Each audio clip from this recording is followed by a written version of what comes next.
Hello there, welcome to the news on Nepal television. I am Rosina Rai, starting with the headlines first. Bus bound to Kathmandu from Mahendranagar crashes in Kapilvastu, killing 10 people and injuring 10, all victims identified. Nepali Congress expedites preparations of the Mahasamiti meeting, Central Working Committee sitting today. Japan falls into a recession after its economy shrinks for 2 quarters in a row.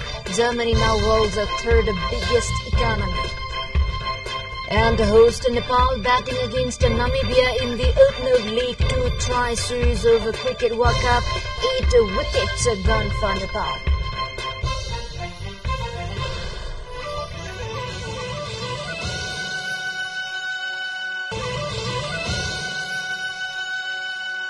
Welcome back. Now news in detail.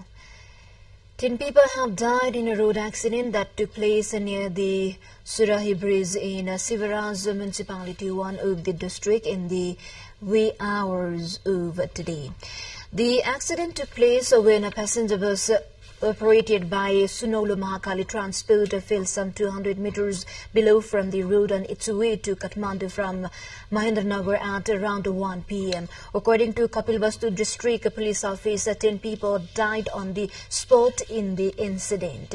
The deceased have been identified as Narayan Bahadur Bhandari of Rautahar, Arjun Kumar Yogi of Salyan, Sakil Muslim of Moradabad, Uttar Pradesh, India, Rahul Ram Kami Umesh Bhandari, Sanju Thapa, Khagesuri Khati, and Sudeep Bhatta of Bhimdat Municipality, Kinna Bhatt, and Bimala Devi Bhatta of Punarwas Municipality. Likewise, 30 others were injured in the accident, of which 9 have been rushed to hospital, said Police Inspector Navaratna Paudel. The remaining are undergoing treatment at local medical centers, including the Sanjeevani Hospital in the district. Now to political update. The Central Working Committee meeting of the Nepali Congress is being held today at 1 p.m. at the party's central office, Sanepa. The meeting is scheduled to discuss the preparations of the Mahasamiti meeting of the party to be held at Godavari in Lalitpur from February 19 to 23rd.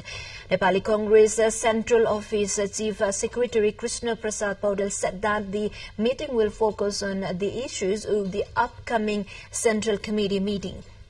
The party has also requested the office bearers, members and invitee members of the party's Central Working Committee to attend today's meeting. Meanwhile, Nepali Congress has heightened its preparations for the Mahasamiti meeting scheduled to be held in Godavari, Lalitpur from February 19 to 22.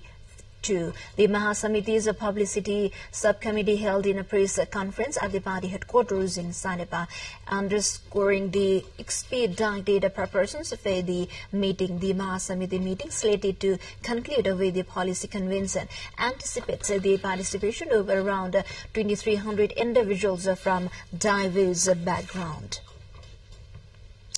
7 more groups will submit their feedback and suggestions on the draft statute of CPN Maha Center. Maha Center's statute convention is giving continuity to presenting of feedback from various thematic groups. Out of 20 different groups working on the draft statute, feedback was received from 13 groups yesterday, while remaining 7 groups will submit theirs today. The statute convention is underway at the Nepal Academy in Kamaladi of Kathmandu. With this update, we take a short break here. Stay with us. Welcome back. You're watching Nepal Television News. Now we have remaining update. 2 Pakistani nationals have been arrested from Tribhuvan International Airport with foreign currency worth rupees 10 million. According to the Senior Superintendent of TIA Security Office, Krishna Hari Sharma, Yasin Ahmad and Muhammad Adnan Lakhani were arrested in TIA. They landed in Kathmandu via Fly Dubai Airlines. During a suspicious check at the airport's arrival gate, 500,000 Danish krone were seized from the arrested.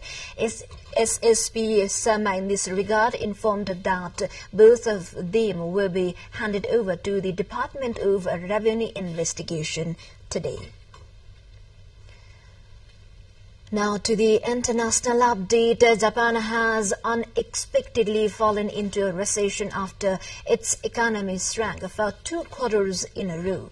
The country's gross domestic product, GDP, contracted by a worse than expected 0.4% in the last 3 months of 2023 compared to a year earlier. It came after the economy shrank by 3.3% in the previous quarter.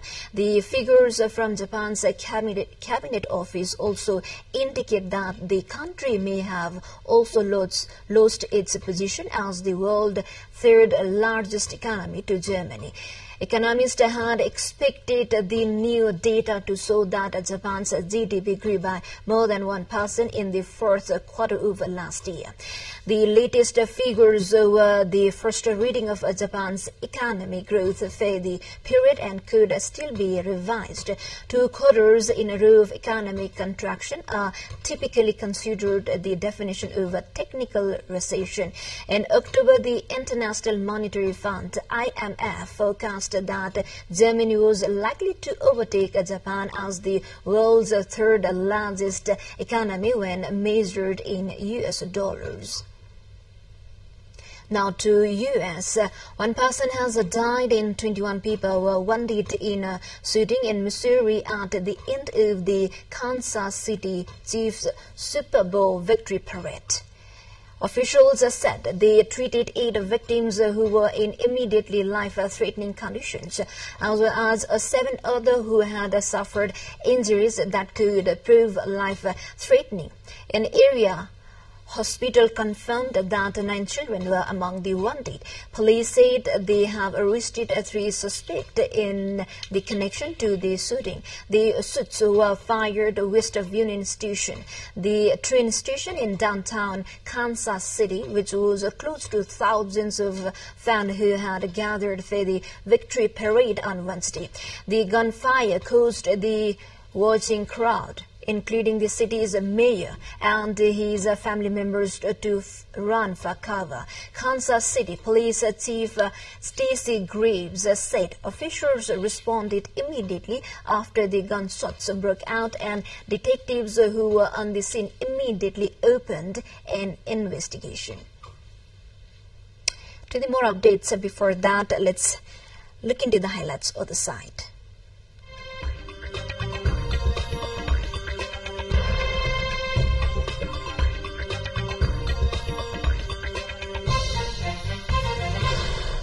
Thank you for staying with us. Now, remaining international updates. Indonesia's Defense Minister Prabowo Subianto is on course to become the country's next president after early result showed him winning more than half of votes cast in the first round. Early polling samples showed the feared farmer general winning more than 57% of votes, avoiding a second round runoff. Full results in the world's largest single-day vote are not due for weeks. Prabowo 72 is a polarizing figure whose popularity has prompted fears that Indonesia is in danger of sliding back towards its authoritarian past. He ran successfully against Mr. Widodo, who remains hugely popular in the last 2 elections. However, the man known as Jokowi must now stand down after 2 5-year terms. India and the UAE have signed 7 agreements, including a bilateral investment treaty, Intergovernmental Framework Agreement in the India-Middle East-Europe Economic Corridor, and MOUs, a linking payment system. This comes following talks between Indian PM Narendra Modi and UAE President Sheikh Mohammed bin Zayed Al Nahyan in Abu Dhabi. The BIT will be a key enabler for further promoting investment in both countries. Indian Foreign Secretary Binay Quatra informed in a press conference on Wednesday that India and UAE, besides signing MOUs, also signed a pact on interlinking domestic debit and credit cards, Indian rupee with UAE's Zawan. Again, to the more updates. Before that, let's have a quick look into the highlights of the side we would have.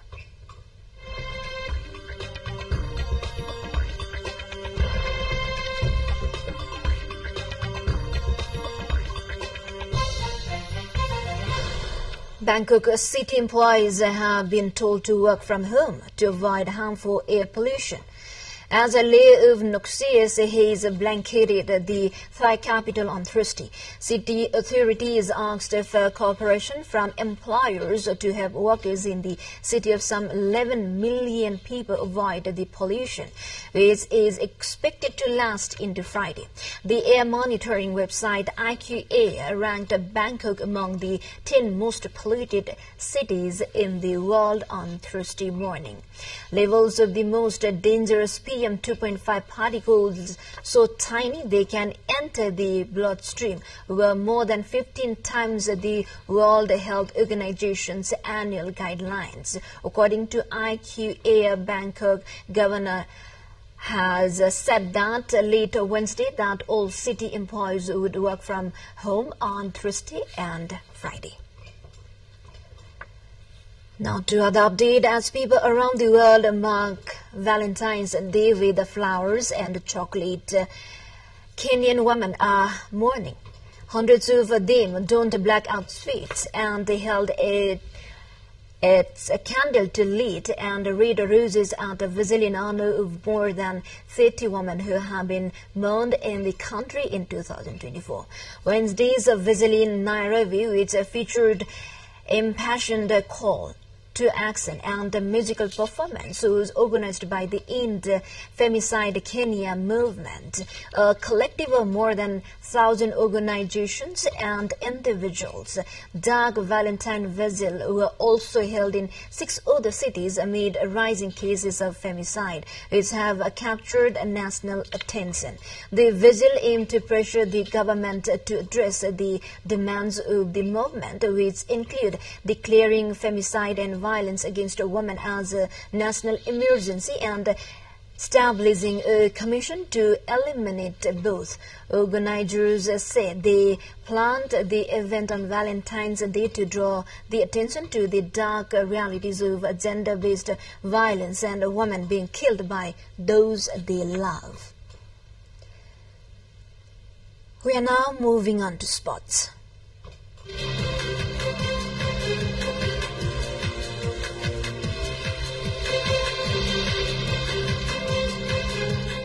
The ICC World Cup League 2 tri-series between Nepal, Netherlands and Namibia is underway, with the host taking on Namibia in the opening match. The match is underway at the Teo Cricket Ground in Kirtipur. Namibia won the toss and opted to field first. As of 12:15, Nepal batting is facing a tough challenge and have scored only 131 runs for the loss of 9 wickets in 38 overs. Bhim Sarki is Nepal's top scorer with 44 runs of 86 deliveries. Namibia's bowling unit performed exceptionally well, with Gerard leading the attack and taking 4 wickets, supported by Ruven and Jack Brazil, who both claimed 2 wickets each, and Jan Eton took 1 wicket. Namibia applied pressure on Nepal's batting lineup. Running until 2027, the League 2 includes Nepal, Netherlands, America, UAE, Oman, Scotland, Canada and Namibia. The top 4 team in the League 2 standing by 2027 will secure direct qualification for the World Cup 2027. If unable to qualify for the top 4, teams must play in playoff matches. Only the winners of these playoffs will have the chance to participate in the World Cup Cup qualifiers. However, there is a risk of losing ODI one-day international status during the playoffs. In the next 4 years, Nepal aims to achieve ODI status and become the top-ranked associate nation. Nepal's national team captain Rohit Paudel anticipates tough competition against Netherlands and Namibia. With this, we come to the end of this news bulletin, but before we say goodbye, quick reminders of the headlines once again. Bus bound to Kathmandu from Mahendranagar crashes in Kapilvastu, killing 10 people and injuring 10 of victims identified. Nepali Congress expedites preparations of the Mahasamiti meeting, Central Working Committee sitting today. Japan falls into a recession after its economy shrinks for 2 quarters in a row. Germany now world's third biggest economy. And host Nepal batting against Namibia in the opener of League 2 Tri-Series of Cricket World Cup. 8 wickets gone for Nepal.